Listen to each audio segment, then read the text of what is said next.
మీకు కూడా ఇలాగే జరుగుతుందా? డబ్బు వస్తుంది కానీ నీళ్లలా ఖర్చైపోతుందా?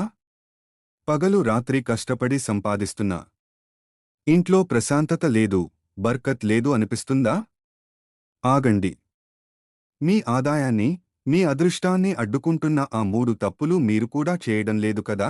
మొదటి కారణం ప్రార్థనలో నిర్లక్ష్యం. మనం మనకు ఆహారాన్ని ఇచ్చే ఆ దేవుడినే మరిచిపోయినప్పుడు ఆయన ఇచ్చే దీవెనలు మన నుండి దూరమవుతాయి. నమాజ్ లేదా ప్రార్థన అనేది కేవలం బాధ్యత మాత్రమే కాదు, అది దేవుని సహాయాన్ని పొందే మార్గం. ఎవరైతే దేవుని ముందు తల వంచరో వారికి జీవితంలో ఎన్ని కష్టాలు వచ్చినా సహాయం అందదు. రెండవ కారణం పాపాలు మరియు అబద్ధాలు. ఎప్పుడైనా ఆలోచించారా? మనం ఆడే ఒక చిన్న అబద్ధం, మనం చేసే మోసం లేదా ఇతరుల హక్కును కాలరాయడం, ఇవే మన సంపాదనను చెదల్లా తినేస్తాయి.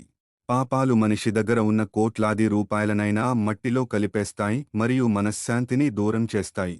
మూడవ కారణం కృతజ్ఞత లేకపోవడం మరియు దానం చేయకపోవడం. మన దగ్గర లేని దాని గురించి ఏడుస్తూ, దేవుడు మనకు ఇచ్చిన వేల కోట్ల విలువైన ఆరోగ్యము మరియు ఇతర సౌకర్యాల గురించి కృతజ్ఞత, శుక్ర చెప్పడం మరిచిపోతాము.